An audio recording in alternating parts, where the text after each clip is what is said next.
Welcome to the Real Life Artist Podcast. This is the show where we discuss the challenges that come with being an artist, as well as ways you can overcome those challenges through practical applications, shared experiences, and general discussion. My name is Luke. Welcome. I appreciate you spending your time here. I hope it is worth it and insightful. I am confident it will be. So before tuning in to today's topic, why don't you grab your favorite beverage or snack, sit back and relax, or if you're in your car driving to work, just sit back, relax, enjoy the show. I think today is going to be a very valuable topic for a lot of us artists. So, in case you don't know what a real life artist is, this show, go back and listen to episode 1 or the trailer to fully know what it's about. But essentially, we talk about the mindset, the entrepreneurial mindset of musicians, artists, producers, composers, as well as the fact that real life can get in the way of our art, our craft, our projects. And so we really tackle how to address those issues when they arise in this show. That's one big thing that we really talk about. We do talk about business, we talk about the music creation process, but especially that mindset, that mental health aspect is a key point, a key aspect of this show. So welcome. Glad you're here. So today's topic is the lies we tell ourselves and how it can affect our ability to create. Now, I'm sure a lot of you know this, just, whether you're an artist or not, it's pretty obvious there are a lot of stumbling blocks and mountains that we have to climb and issues that just get in the way, and it's really difficult. And on top of that, we start to tell ourselves things that aren't true. So that's what we're going to talk about today, kind of attack them from a logical standpoint, but not just logical, just having these conversations as artists, as creatives that I don't feel are had very often. So we are going to delve right into it. So let's get into the content. So, to kind of introduce everything, do you ever tell yourself things that are kind of similar to this? I'll never be good as the greats of our time. Or, I know I can make good music, but it's not ever going to be impactful or big like I want it to. Or, maybe you say, my dreams aren't realistic and I should choose a different career path in life. Well, I can tell you with 100% certainty that, every musician, every producer, every composer has undergone this in their life at some point. Every great, really, every big company has been started during difficult times. And it's just, this career path is not one that's just without issues and blemishes and such. So that's what we're going to talk about. And, a lie obviously is a statement that isn't true. But I think we can turn these lies instead into challenging questions. So that's kind of how we attack these lies.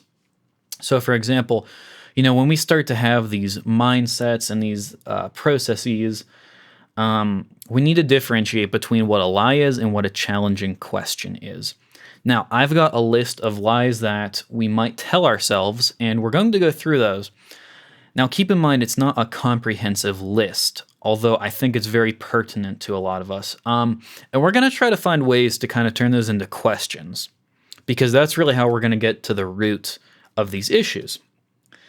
So, for example, you might say to yourself, my dreams are unachievable and unrealistic. And since that's the case, I should quit. So that's a lie, right? But how can we turn that into a question? If we turn it into a question, that becomes, what are my dreams? What is the plan to achieve them? And am I okay if I need to make adjustments and take different turns than I initially thought along the way? So again, we turn that whole dreams are unrealistic and I therefore should quit into a question.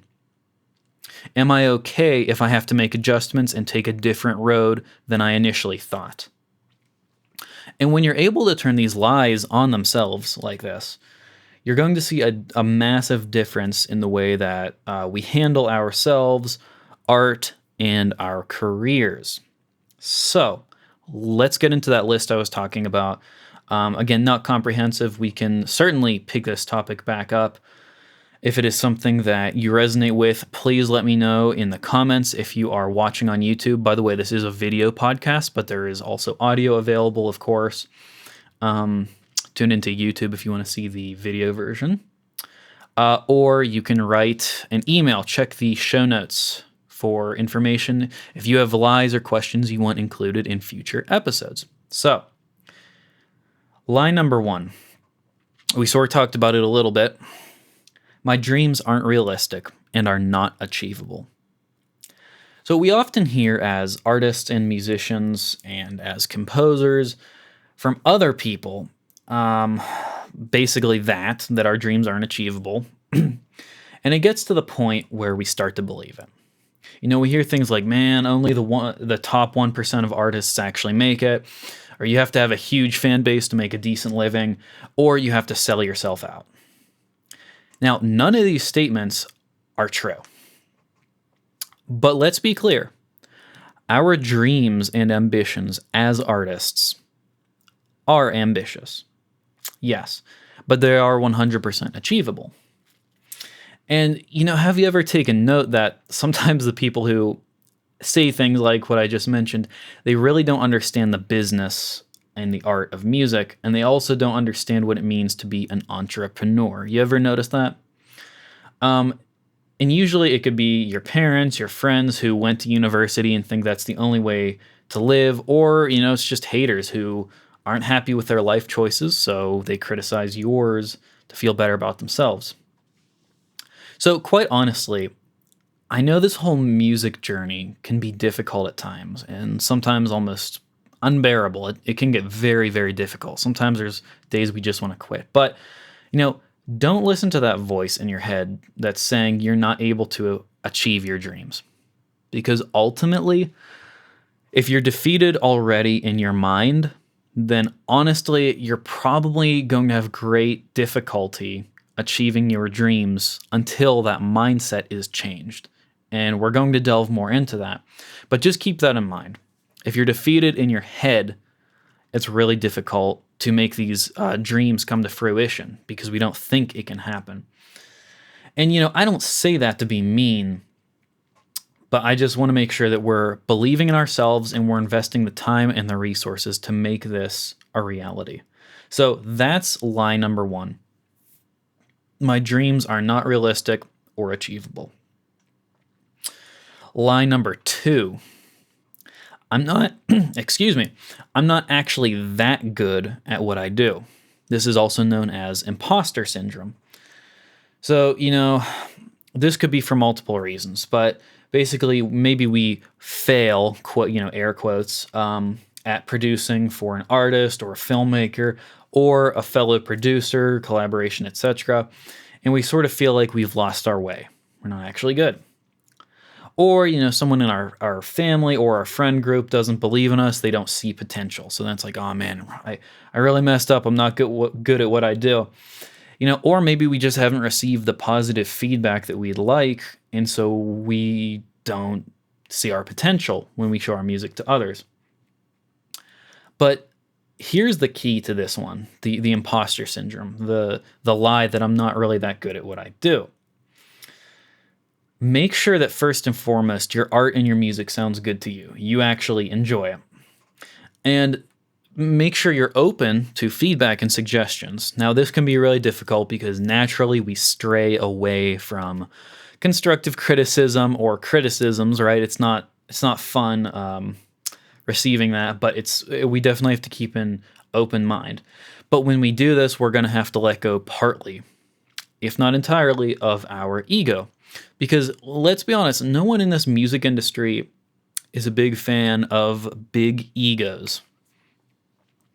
So we're going to have to keep an open mind about constructive criticism to kind of tackle that lie. I'm not actually good at what I do, imposter syndrome. Again, maybe just ask a trusted listener, someone who's been doing this music thing for a while. Hey, what do you think of this? Like, I'm totally open to constructive criticism. Are there areas that I've succeeded? Are there areas that can be improved? Just let me know your thoughts. Get a very qualified listener to sort of coach you and help you with your music, because sometimes we need that reminder that we actually have done some good work. Lie 3. Since I can't replicate my old works, I've lost my skills. This is kind of common. You ever had this where it's like you're not able to replicate something you did to a T, and now you feel like a failure, or like, man, that was just like luck of the draw. Like I got really lucky that happened. And the truth is, let's take basketball players for example. Even if you are an amazing basketball player, you're not going to make the same exact shot twice. And really, this isn't a bad thing, because it's kind of an advantage. The second time around, you have more wisdom. The second time you take that shot, you know angles better, you know technique better. The second time you try to recreate that song, you have a new insight. Now, that means you could make it better, or that means you could take it a different direction. But just because we're not able to replicate things to an exact T does not mean we've lost our skills. We just look at things from a new perspective, we have more wisdom, and we've grown. Ask yourself, what did I learn from this? What did I learn when I made this song? And really, that's a good thing to ask for failures too. If you fail, you really mess up bad, my mantra is, what did I learn here? What can be improved for next time? Lie number 4, and the final one, is I have missed my chance to make it. This is something I have certainly gotten into before.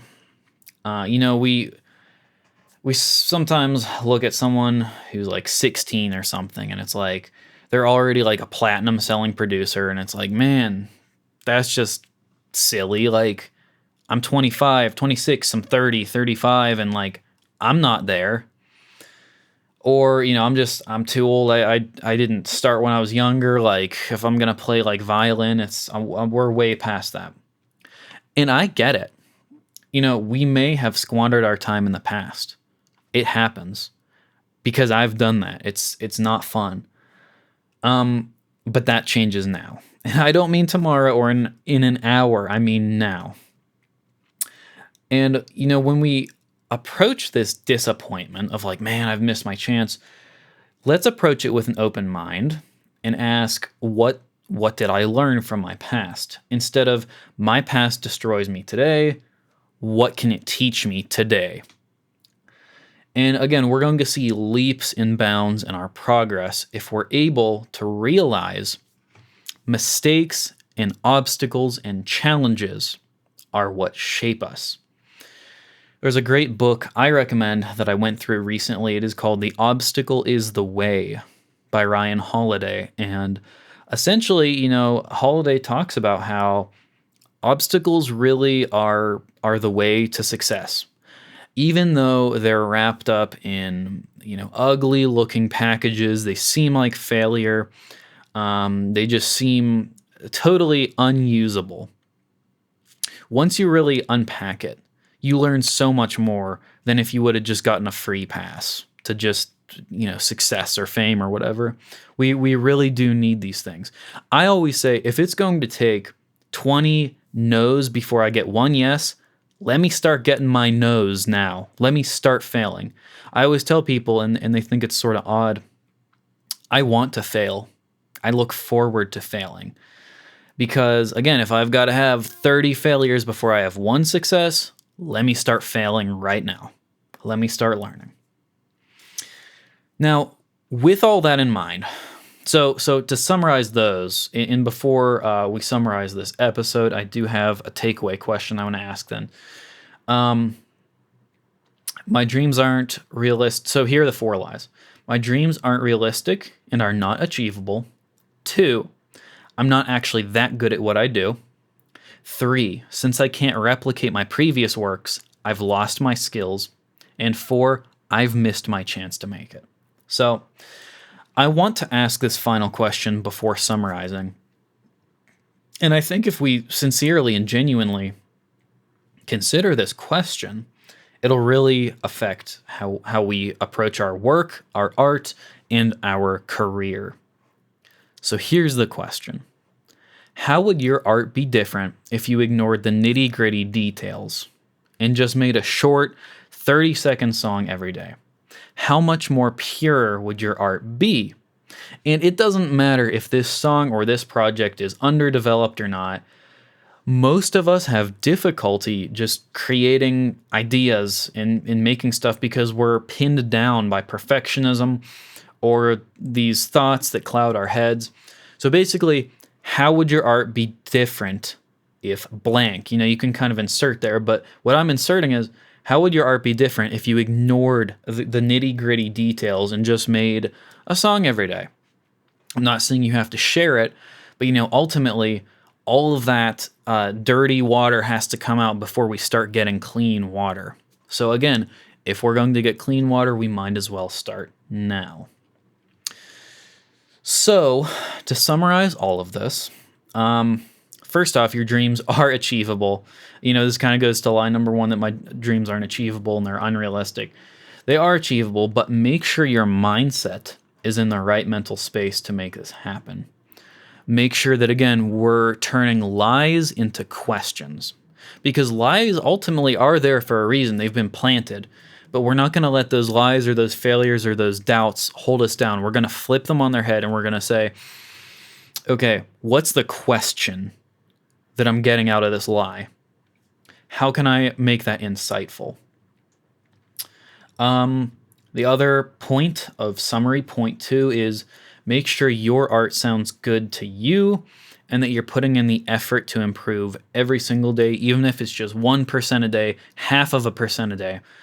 One of the other things I sort of live by is move slowly but always forward. Move slowly but always forward, never backward. Even if that's just a tiny baby step today, you're not going backward. Point 3, if you feel like you can't replicate your old works perfectly, it's okay, because more than likely you can walk into new projects with a new perspective, more wisdom, or we can ask, hey, what can be improved in this? And then lastly, the last point of summary is, if you feel you've missed your chance to make a successful career, don't dwell on the past, but instead ask, what did I learn from the past that I can use today? Again, we don't want to be saying, my past is holding me down today because of something that happened a while ago. We're going to say, oh, what question or insight can I learn from a past mistake that I can be using today?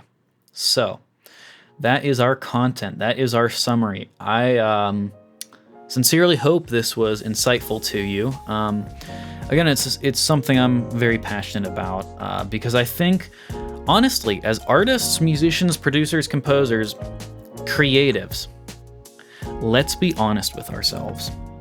We are on this island, essentially, where we're really isolated and we don't have a lot of people to talk to who really understand and get this stuff, because it's tough, and I think that makes it even tougher. So please, engage, leave a comment, send an email, something that we can open up and talk about in future episodes, because this is a community. We're all in this together. So if you have any questions, comments, suggestions, you want to send a voice memo to be played on the show, go to the show notes for ways to contact and get that in. I look forward to hearing from you, and thank you for tuning in today. I hope you have an excellent day and this episode was insightful. Take care and have a good one.